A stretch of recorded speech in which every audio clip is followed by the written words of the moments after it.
Welcome back to Talkville, folks. Hey, thanks for joining us. Thanks for joining Tom Welling, Ryan Tejas, Michael Rosenbaum here. Thanks for having us. Yes, this is very exciting. And I want to say thanks to all the patrons out there who make the show possible, who give back to the show. If you love the show, if you're wanting more episodes, go to patreon.com/talkville, become a patron. And thanks for the support. And if you're just here to listen, hey, thanks for the support. So if you didn't get a chance to call into our hotline, leave a question for this episode, make sure you do for future episodes because they get full. These messages, the hotline gets full, Ryan. How full? Full. Like people are leaving messages. And all that info and more is down in the show's description.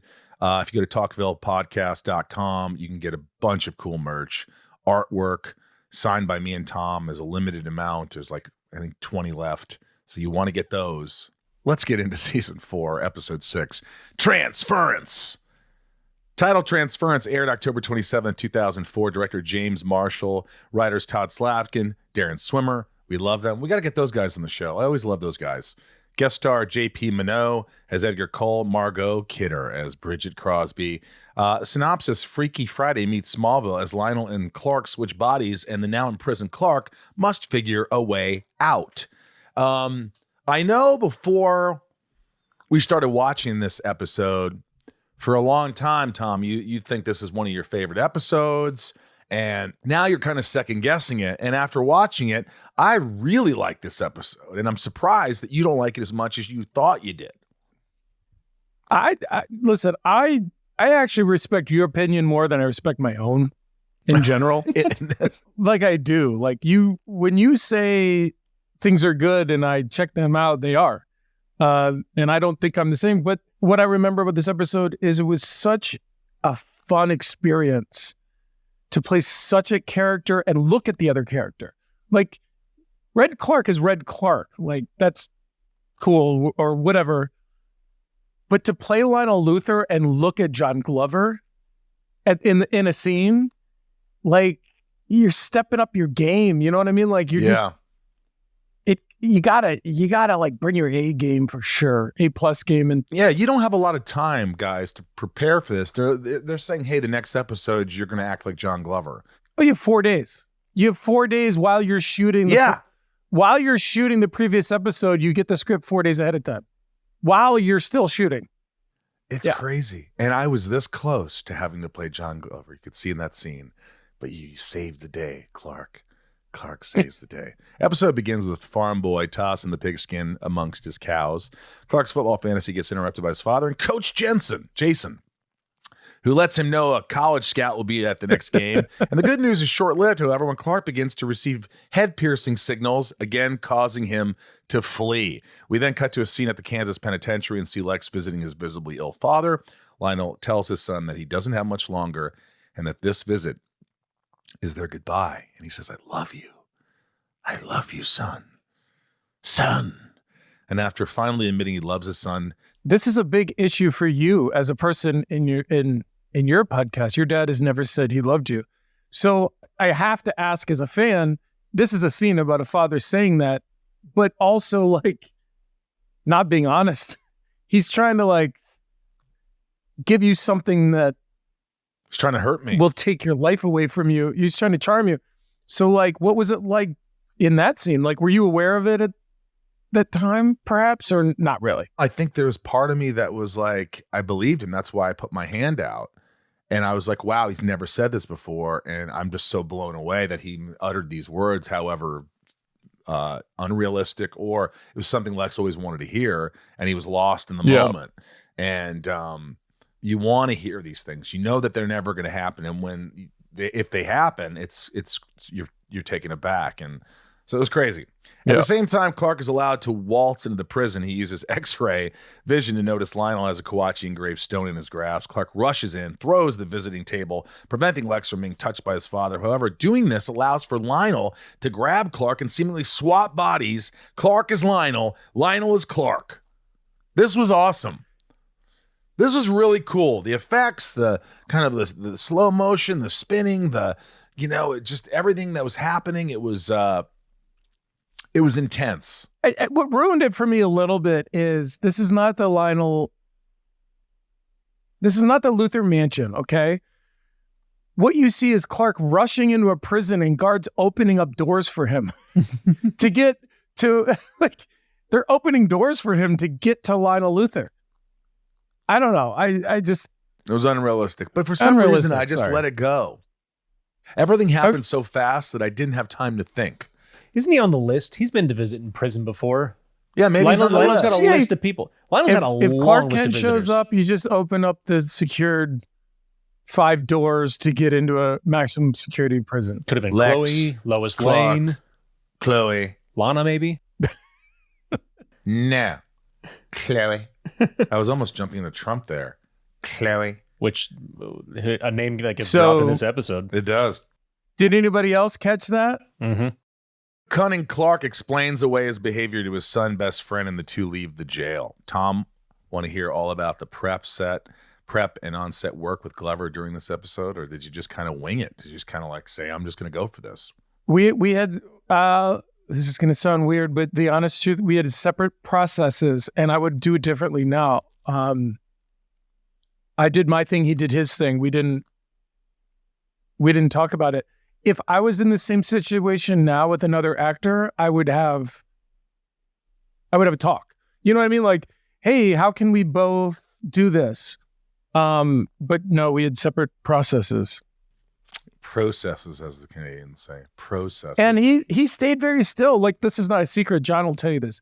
He had trouble not doing much. But what I also saw him doing, it was being very still. And one of the things that Clark does, because he doesn't know what's happening, he's still moving around. And what John did was he just kind of stood still, if you know what I mean. And I would say this in front of John, don't get me wrong, but like he talks about how it was hard to play Clark. Yeah, I can understand that, but it was. I think it played great. After Lex gives Clark a ride home, Clark goes on to ask Lex if he feels guilty for locking up his own father, and Lex senses something strange about Clark, but the two go their separate ways. Clark goes on to meet up with his father doing farm work. He approaches hands behind his back and is shocked to hear Jonathan requesting that he lift up the tractor. And this was really cool watching you go, wait, I could do this? You're kidding, right? No, quit messing around, Clark. Did you notice? Lift up the truck. But did you notice when he lifted up the tractor, all of a sudden there was a light source underneath the tractor to like light his face? No. Did you notice that, Ryan? Well, you mean practically, right? Practically. Like he lifts it up and all of a sudden there was a light coming from somewhere underneath a dark tractor. There's no lights underneath the tractor. Symbolically, I mean, could listen, it be a light has from to underneath? happen. I get it, but I was just taking, I don't know. I mean, while you naysay yourself, Tom, I had so much fun watching you do this, by the way. Just like you inhabiting John's mannerisms. It was, look, I know I'm on record as saying I don't like when the personality switches. Like, and when I saw the title of the episode, I was like, oh shit, here we go. But this was different. But this was two characters and two actors who I like. And I was watching you guys do each other, and I was tickled. It was really, really fun to watch you do like it. watching them do each other. You were tickled by watching them do each other. I was tickled by watching them do each other. It's exactly what I want to be on record saying. Dude, this was back in jail. Thank you. Back in jail.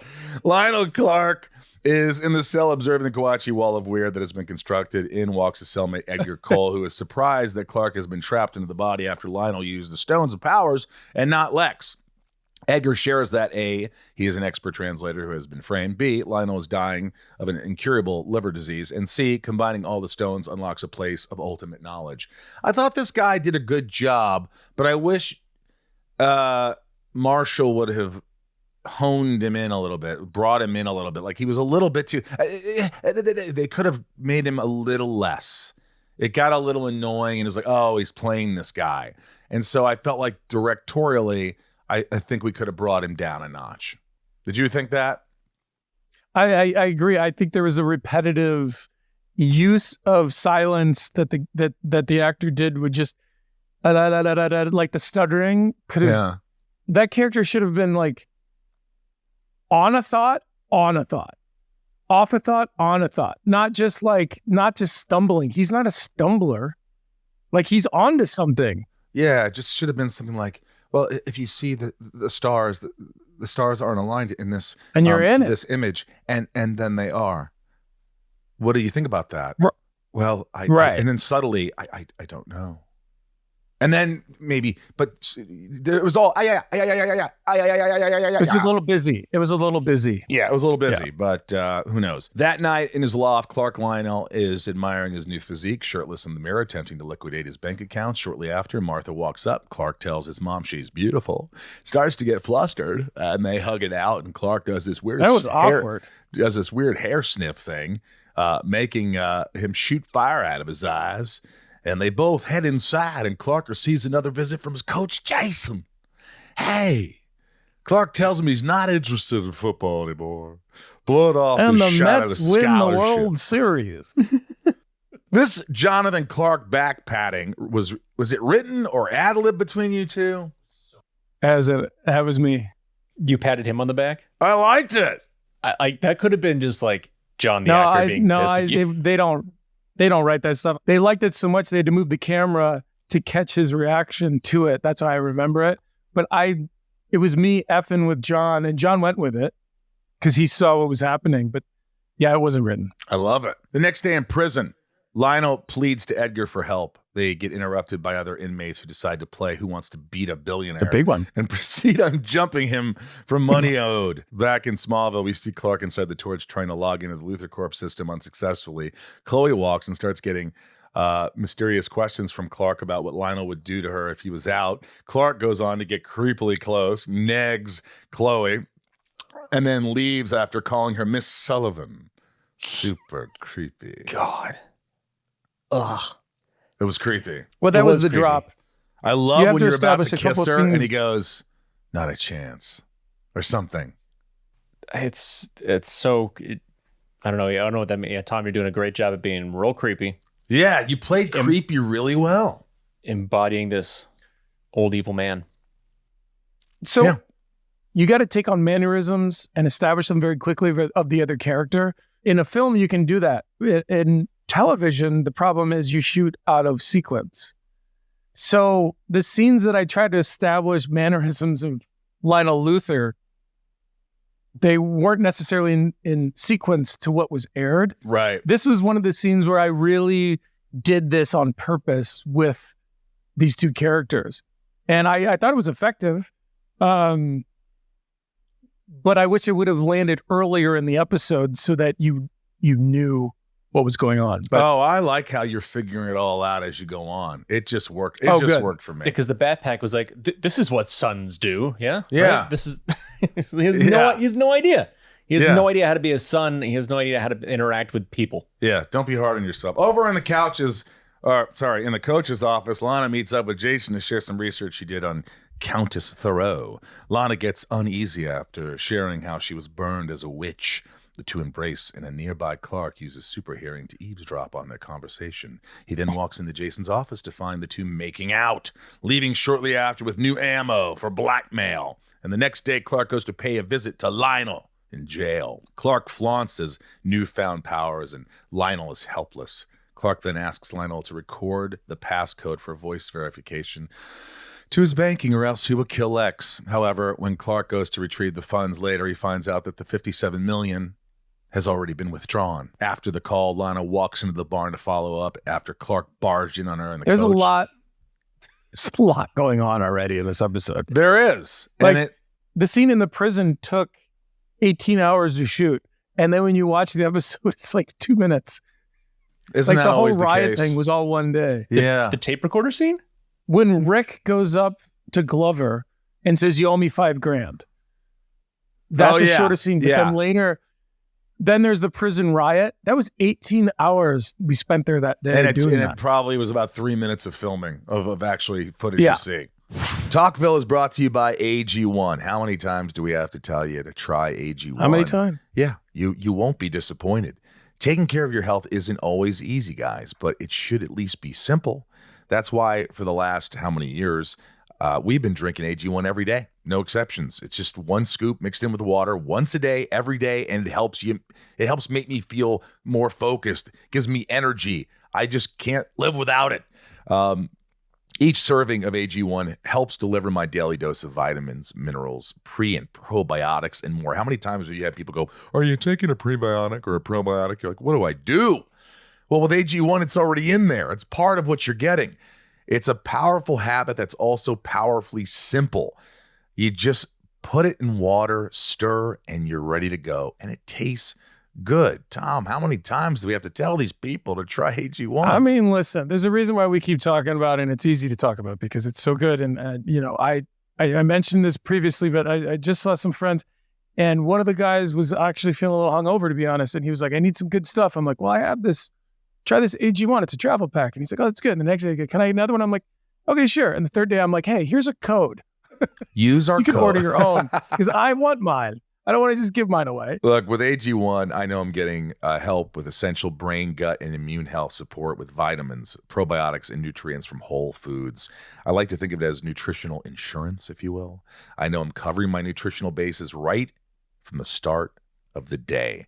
And I hate taking pills. Yeah, me too. I hate taking tons of pills every day. You could stop doing that. Put this into your routine. Having a glass of this every morning, build it into a routine, and you're going to see a difference. We did. And we'll tell you about the travel packs. The travel packs that you can get are pretty amazing.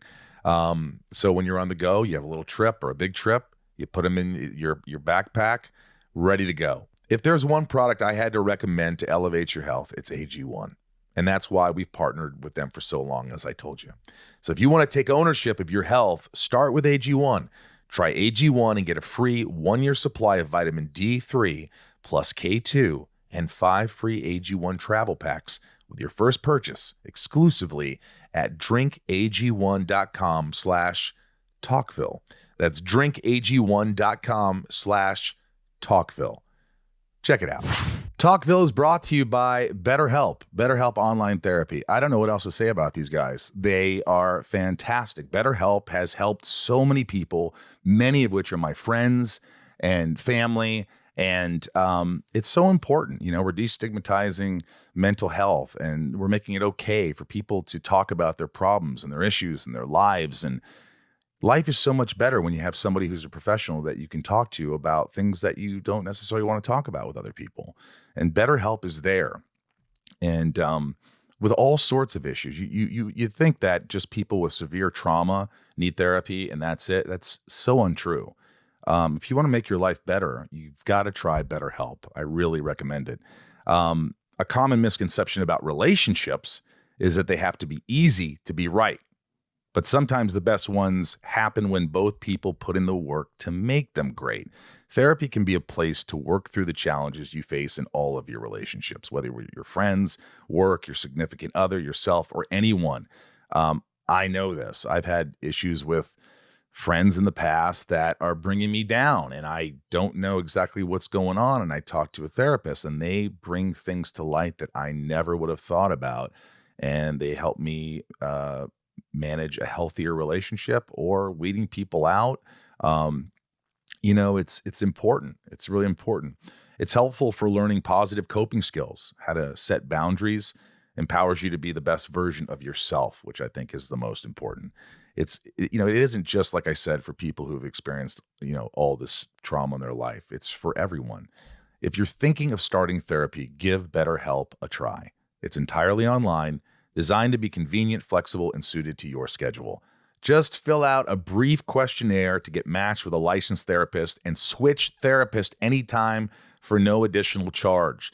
That's, I think, the misconception is like, what if I don't like my therapist? They never even know. You just end it and you get another therapist. It's not like you have to say, I'm really sorry that I have to. It's painless and quick. And the next thing you know, you have a therapist that might work for you. And if not, you change another one. It's free.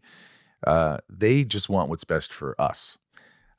Become your own soulmate, whether you're looking for one or not. Visit betterhelp.com/talkville today to get 10% off your first month. That's BetterHelp, HELP.com/talkville. So Lana tries romanticizing the scenario, but Clark seems like he could care less. Lana gets angry and then asks Clark to keep the secret.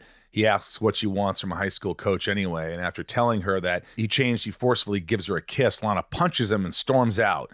This might be the strongest Lana that has come across in the show so far. Her voice, her demeanor, also creepy. Lionel kissing high school girls. If you think about it, creepy Lionel.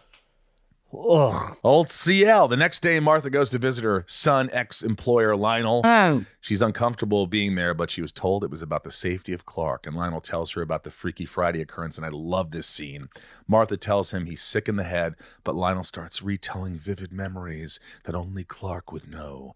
This convinces Martha, who then gets the 411 on the whole Kawachi Stone scenario before leaving to get help. This was great. Great Glover and great O'Toole just duking it out with acting blows. Yeah, like John like somehow made his eyes doughier. Like he was really like Mom, and then I did this, and then I ran back and I told you. Yeah.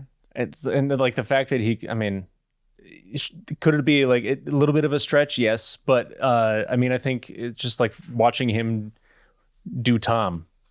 As I've said before. There you go again. I love it. I totally agree. And one of the things that I do remember doing is when you watch his eyes, they're more open.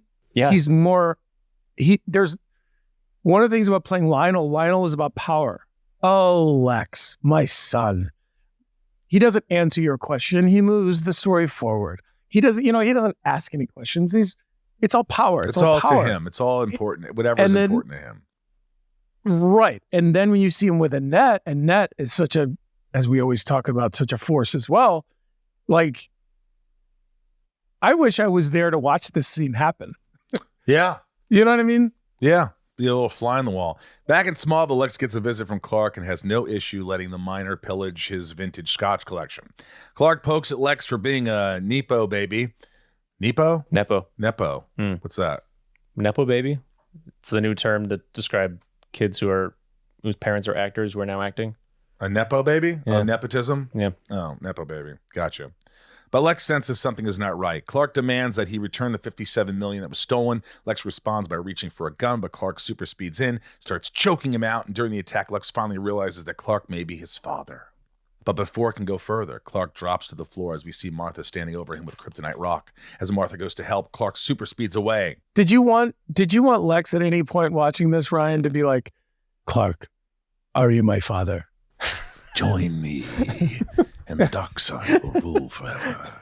He kind of wanted it, right? I also felt like when I remember shooting this stuff, I remember it taking all so long.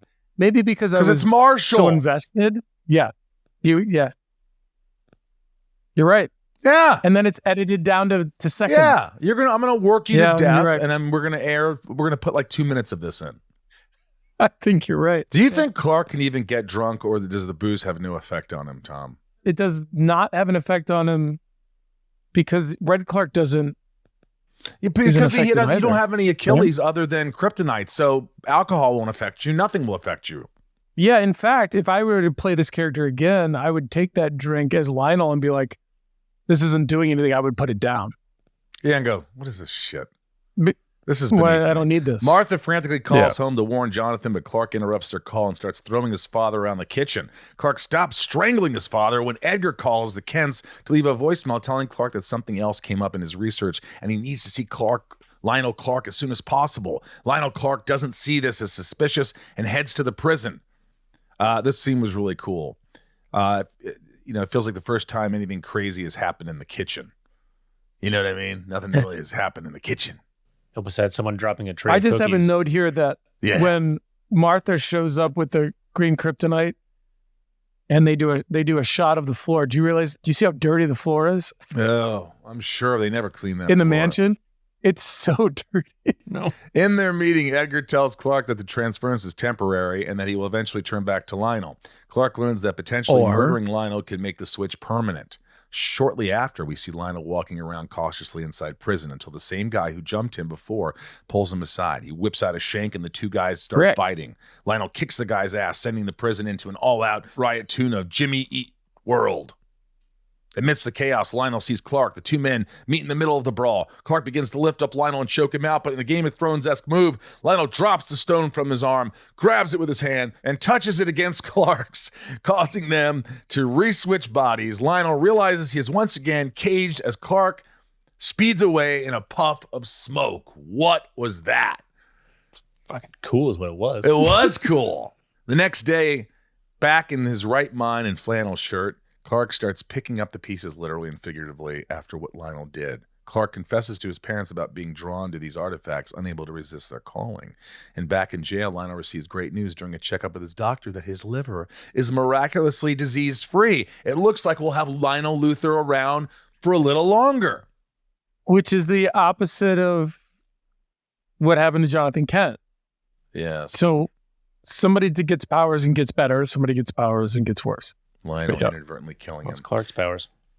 Maybe it has everything to do with Kal-El's powers and versus Jor-El's. Kal-El. Yeah. Some things you cannot control. Sometimes your abilities are disabled. I don't know what I'm saying. What? That sounded freakishly good. Was good.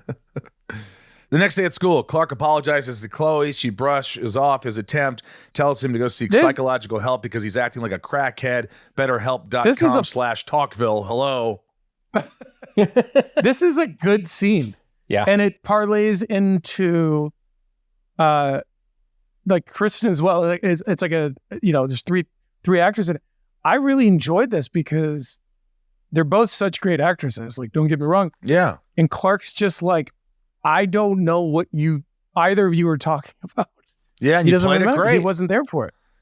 Yeah. And there's consequences for once, like after a body change thing. Like I think there's actual consequences. Yeah, for like, once. Otherwise, it's just like, oh, I didn't do that. Yeah, I didn't shoot a gun in a locker room. Everybody's mad at him. He lost his football scholarship shot. Gosh. Like it's Yeah. After they finish their convo, Lana takes a crack at him. Clark learns about Lana and Jason being a couple. After this heartbreak, Clark heads over to Luthor Mansion to apologize to Lex. He gets greeted by a pistol and questioned to confirm his identity, which I really loved. That was great. No, tell me something right now. And he's like, and he gives him the answer of what he said to his father. By the way, what a father cool said. gun. Yeah. Did you see that gun? Yeah, that the had barrel. four barrels on it. What is that thing? The other dead giveaways he's wearing plaid. Yeah. And he's ditched the purple shirt and khakis. Yeah. Clark's life got wrecked this episode. Tarnished relationships with Lana, Chloe, Jason, and Lex, even though, The episode ends with Lex getting Edgar out of prison for his wrongful conviction. As he leaves, he's greeted by Bridget Crosby, who receives the Stone of Power from him. So the Luthors are working with the Swans? Huh. I don't know. It also makes me wonder what the next episode is going to be like. Clark just literally blew up every relationship he has. Like, what's the next episode going to be? I can't wait. I actually don't know. I'm excited. I can't wait to see what Clark's going to do. It'll probably have nothing to do with this episode at all. It'll just be a reset. You're so right. It will. Yeah. They'll never discuss anything that happened. That's typical Smallville. Yeah, it doesn't look like it. No, let's not bring it up. All right. Interesting things of note. Interesting things of note. This marks the fourth time that he has lost his abilities. Leech, Perry, Asylum. Edgar notes that he was framed for embezzling a Princeton University account, possibly Lionel's doing, as Princeton University is his alma mater. Although Lionel was in Clark's body at the time, this marks the first time that he and Lana have been depicted interacting with each other. When Lionel, as Clark, hugs Martha, whom Lionel has long expressed attraction towards, he accidentally triggers Clark's heat vision, much like how Clark first accidentally triggered heat vision while thinking about sex in Heat. Remember that? Yep. Yes, sir. Talkville is brought to you by Good Chop. I love these guys. Talk about getting delicious meats or seafood delivered to your home. You don't have to go to the grocery store anymore to pick out mediocre meats or, is this good? I don't know. This is $6 here. I mean, their prices are fantastic. Good Chop's price per meal starts at just $3.74. There's no antibiotics, added hormones, no artificial ingredients, only the good stuff. You could get over 70 high-quality cuts, 100% grass-fed ribeyes, USDA prime filet mignon, fresh free range and organic chicken breasts, pork tenderloin, and thick cut bacon, just to name a few. And they also offer sustainable and wild caught seafood, salmon, Pacific cod, scallops, shrimp, and more. I'm salivating, Tom. I'm salivating. What kind of cut do you like on your steak? I just want to know. Well, sometimes I mix it up depending on, what the situation is. But I will say that just the other day I went to the grocery store. I have a fantastic grocery store very close to here.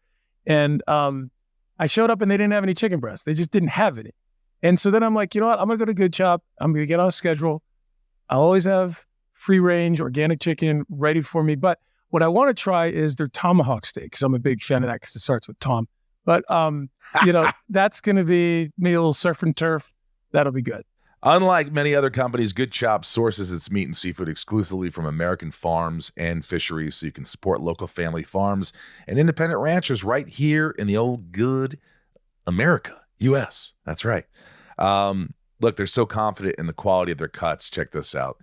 They offer 100% money-back guarantee, okay, on their meats. Wow. Love Good Chop, or you get your money back. Go to Good Chop. That's CHOP.com/talkville120 and use code talkville120 to get $120 off across your first boxes. That's code at talkville120 at goodchop.com/talkville120 for $120 off. Goodchop.com/talkville120, code talkville120. And now it's time for the hotline, folks. Your questions, our answers, however brief. We love you. Thanks for calling the hotline. And make sure you get your questions in early. But let's start it out right now. Bryce, help us out here. Let's talk to Ken the Limerick guy. Hi, guys. Ken the Limerick guy from Williamsburg, Virginia. The prison riot in Transference is one of the most awesome fight scenes I have ever seen. I'm wondering how long they took to choreograph and rehearse that scene, and how many of those guys were stuntmen and how many were extras. Tom, you already answered that. 18 hours to shoot that scene, but how many were stuntmen? Yeah, it was anybody who made contact with anybody who was a stunt guy. Everybody else were probably background actors, but it was a full on thing. I remember just not even being on camera a lot, but just being there in case they needed you. Like it was a big day. Yeah. All right. Thank you for that question. That was a good question. Next question. Tom and Michael, this is Jo from Melbourne, Australia. My question is about season 4, Transference. Tom, how did you prepare for this episode, especially for your scenes with Martha? Those would have been uncomfortable. Just wondering if you had to get into a different headspace. Thanks, guys, for doing the podcast. Love you both. Bye. Hold on a second. Tom, you answer that. I have to go for a second. He's getting a cold plunge delivered. Oh, he's doing that? Yeah. My buddy just got one delivered. He's like got his feet to his knees into it. He can't get fully into it yet. I'm not a cold plunge guy. Like I've tried it. It's my body wants to die. I think the max you're ever supposed to be in it is 3 minutes. I'll take sauna. But it takes a while to build up to that. I want the sauna. Basically, what you're doing is you're terrifying your body. Yeah. And that releases things. Like I get that, but like that's when someone throws you into a lake that's been covered in ice. A lot of my preparation going into Transference was reference to a movie, and I've talked about this in the past, of Face Off with Nicolas Cage and John Travolta. And one of the things they do is they establish mannerisms between the two very quickly, and then when they reverse personalities, they reestablish those so you know what's going on. In watching this episode, I didn't really see that be all that effective. But I did see Clark, or at least me as an actor, being more free.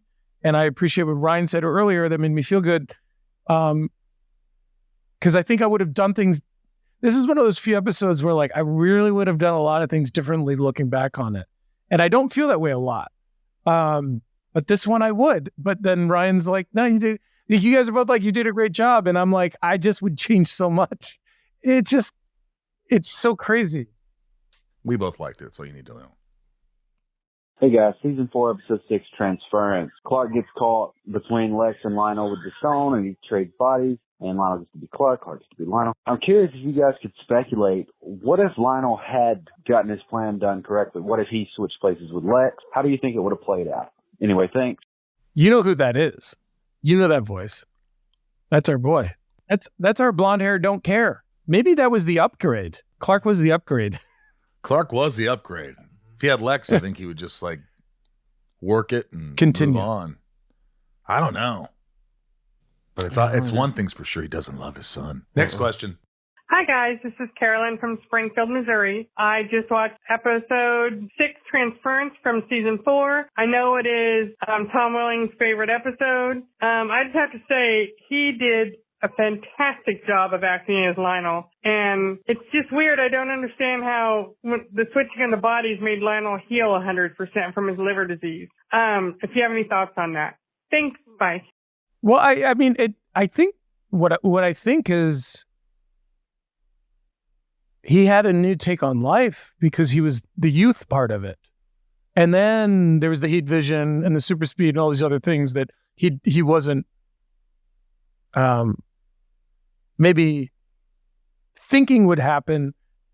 But then we'll see probably in the next episode that he probably forgets the whole thing. You know what's amazing is I feel like he just, like, as corrupt and malevolent and ill-natured, whatever, everything was just amplified. Like, it's just like, when he got this, it was like, oh, I could do this now.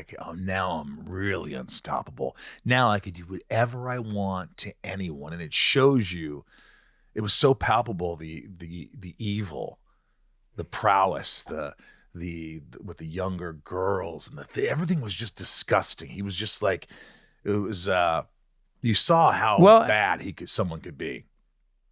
I also think the writers did a good job of putting in there that he has to kill the other one in order to continue to be this, because he could have just like taken off. You know what I mean? In the last episode, we saw Flash. He could have just bolted and been Clark forever. But the writing was good. It kept him compelled, I guess. All right, next question. Hi, Tom, Michael, and Ryan. This is Jordan from Kansas. I'm calling about episode 406, Transference. My question's for Tom. What was your process like for approaching this new to you yet established character of Lionel Glover? I think you delivered one of your best performances, at least this far into the show. Your mannerisms and expressions were so spot on. So I'd love to hear about how you tapped into this character. Did you find it more challenging or perhaps natural, since at this point you had a few years to observe John Glover playing Lionel? And maybe did the two of you have any discussions about the character prior to filming? Jeez. Thank you. Bye. Wow. What a question. Great question. By the way, that's like 6 questions, but it is, but well, here we go. But it brought something up to mind. Like, I think I would do things differently now. I probably would have go to the other actor and try to work on something together. But I remember being terrified and completely confident at the same time, because I was terrified as an actor, but I had to be completely confident as Lionel. You know what I mean? Like, and Clark's never like that. So it was a very like exhilarating experience, which is why I think when people ask me a favorite episode, it's this one, because I just remember being like firing on all cylinders, being terrified and confident at the same time. Like, I love it. Going into battle, I guess. I don't know. Well said. All right, you want to do another question there, Bryce? Hey guys, it's Leanne P., your patron from Sacramento, calling about Transference in season 4. So as I was watching this episode, I was wondering if any of y'all, and yes, Ryan, I am including you, if any of y'all could trade places with anybody on the planet, who would it be and why? Thanks, guys. I think Bye. Ryan's got to go first. Come on. Trade places with anybody on the planet? And you can't say Trump, even though in the last episode he's brought up like 9 times. Can I say Jennifer Lawrence's husband, but just for a day? Was that wrong? You can. Is that wrong? No, you can say that. That's fine. It's a compliment. That's right? fine. Yeah. Oh my God. Has she been on your podcast? No, but I love her. I just think she's so freaking funny. She cracks me up, and she's gorgeous. And yeah. Oh, I got it. Who? Ryan Reynolds. Oh, because then you could be Well, I mean, with Blake Lively. Well, that's a bonus. Yeah. But then, like, you guys are all wanting to be somebody who can be with somebody else. No, I think he's got a lot of good stuff going on. He's got the soccer team. He's got all these companies. He's got the acting. He's got muscles. He's Canadian. He's nice. He's funny. That'd be fun. Yeah, I honestly don't want to become anybody else. As bad as my life can be sometimes, and as horrible as I can feel, and my mind's all out there, I still want to try and be the best version of myself, and I'm working on it. But like, I wouldn't want to trade. Screw that. I don't want to be Ryan. I don't want to be anybody. Not even for the game. But it's so funny you say it because it brings to mind for me, like, imagine the catch-up game. Like if we put you in somebody else's body. That's true. You have all of those things, like you have no history in that body. Like, how would you just? You're better off just being able to choose someone to do what you want them to do. If I could be me and take someone's body who has no pain and feels really good health-wise, right. I would do that and still be me. But would I get his looks? It depends. I mean, health is wealth. But that's the thing. Health is wealth. You have to suddenly know all the things that they already know. and that like that's basically and the purpose of the I'm episode. like a second-rate Ryan Reynolds anyway. I'm sort of like the B version of Ryan Reynolds. Everybody says that. We're all saying that. I don't think Ryan Reynolds needs our help. No, he doesn't. Well, by the way, he follows me on Twitter along with 1.5 thousand other people. All right. Well, why don't we do one more question, Bryce? Rosie, that was one of the Tom, best Ryan. questions. What's I love going that on? answer. It's Nathan from Boston, Massachusetts, calling about season 4, episode 6, Transference. I wanted to know, Tom, with regards to your portrayal of Lionel, was there anything that you took from that performance that informed your future performances? I noticed from that point on, your choices became a lot more deliberate, and I wanted to commend you, man. It was a great episode overall. Wow. I loved every moment of it. 2.5 roses, absolutely love y'all. Thank you very much for doing the podcast. God bless. You rock. Thank buddy. you. That's very nice of you to say. Thank and that's you. a very good question, because one of the things I've learned in Transference is you have to know who your character is. You actually have to know who you are in order to play something different. And you have to look a little deep for that. If you don't know who you are, you can't be someone else. You can fake it, but in order to perform it, that was something I took away, and I think it helped me characterize. Is it character discovery? Like, how would you say when you're looking at a character discovery? It helped me in that way. Does that make any sense? Yeah, character discovery. Like you sort of discover things about your character that, I guess. Yeah. Like, but you have to know what you are in order to know what you're not, so you can play the other. Yeah. I think that's what's funny is like it was watching you discover things you had already been doing for 4 years on a show already. Like, oh, really? Like, because we were looking at Tom Welling, Clark, how do I explain this? Yeah, like we already know that we've seen Clark do these things, and then for Clark to stand there and go, I can do that. It was really funny to watch you sort of figure that out, and then like sort of figure out your own character that you had already been doing. Yeah, that makes sense. All right, here we go. International cool. folks. Heidi, Tom, do you remember from John's point of view what sort of prep went in his role in this episode? No, you don't, because you went your separate ways. You told me that. He tried to do as little as possible, right? I mean, the story is, I was supposed to be at work at 4:30 in the afternoon, and I got a call at 10:30 from James Marshall saying, "Can you come to the prison where we're shooting?" And I was like, "No, why? I'm not supposed to be there until later this afternoon." He goes, "John's here, and he's in the quote unquote lockdown, and he wants to talk to you." So I went to set and I talked to John Glover, and he goes, "How would you do this?" And I said, "I would stand here, I would look around," and I showed him what I would do, and he was like, "How do you not do nothing?" Because he's such an active performer. He's How like, do you do nothing? "How do you not do nothing?" Not do nothing. Oh my God. It was very confusing for John, and I mean that in the most beautiful way. And him and I have discussed this as well. He says it's one of the hardest things he's ever done is playing Clark, because Clark doesn't do anything. He's not active. Yeah. He's he's reactive. So anyway, Sophie, do you guys know if it had always been planned for Lionel to be healed after the switch body thing? No one knew. I didn't know. I don't think anybody else knew. I don't think maybe Glover knew. I don't know. I doubt it. Rosenbaum rating. And now, Rosenbaum rating. I'm gonna go another rose and a half on this one. Maybe even maybe it was pretty fun. A rose and a half for me. Ryan, I got to give it a 2. 2. Tom, funny, but I still think it's one of my favorites. I'm gonna go 2.5. All right, I'm going good. You should. Your Yeah. performance was great. I thought it was great. Thank you. You know what? I might even go 2. Let's go 2 with me. I felt 2. I do. I feel like it's a 2. It was better than the other episode. Death and save count. How many people got saved? How many people died? 0 dead. 2 saved. Clark swap cures. Lionel. Clark swap cures Lionel's disease.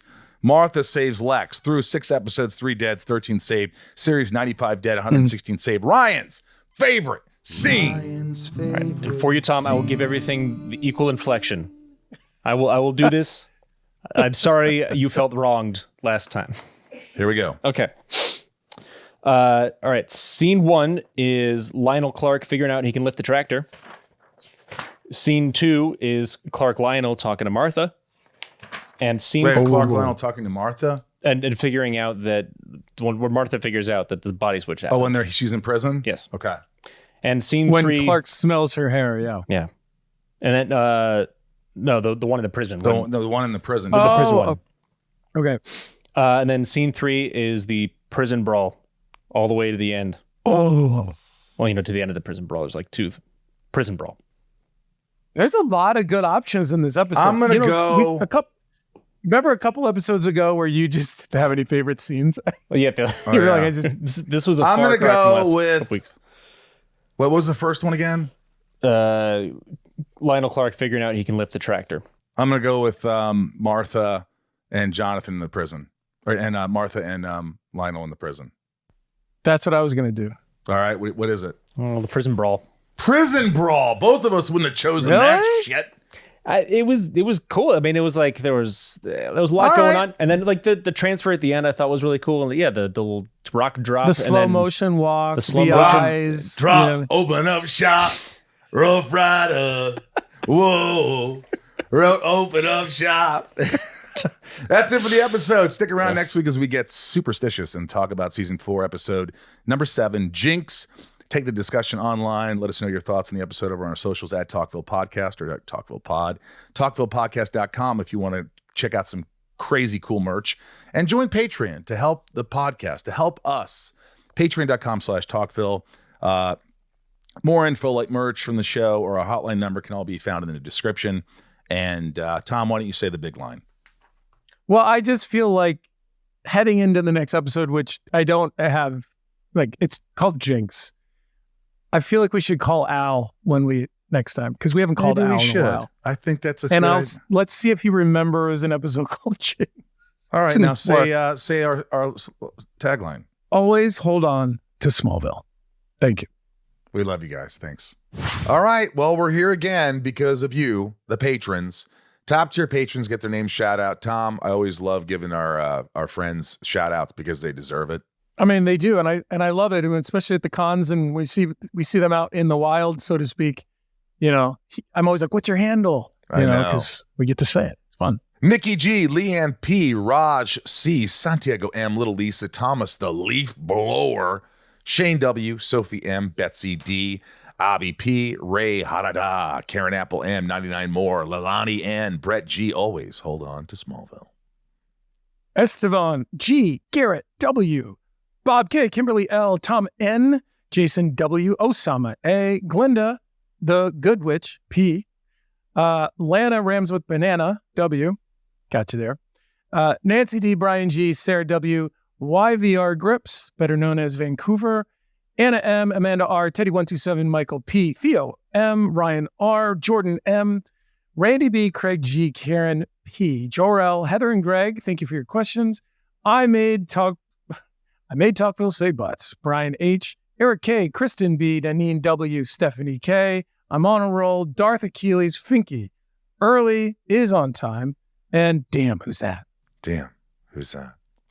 Jeanette E., Deadvid, General Zod, Theodore, Big D, Doug R., Carlos C., Tommy Z. Boston 68, Ken the Limerick Guy, Corey L., Mr. Home Arcade, Jesse C., Claire M., D. Brown, Karen Area M., Jules M., Eldon Supremo, Leslie V., McBurts, good question, Ginger Moose, Christoph S., Michelle M., Drew, Michael Kane Doesn't Blink, Sebastian F., Sourpuss Cranky Pants, Matthew and Lincoln B., the Coopers, you can't forget the Coopers, or Marion Louise L., CGO, Cindy C., Nikki L., Shannon, Fo, Fannin, Tina E., Matt Rick, Jen T., Randy S., Cassie B., Brad A., Felicia R., Danny M., J. S., and Rachel D.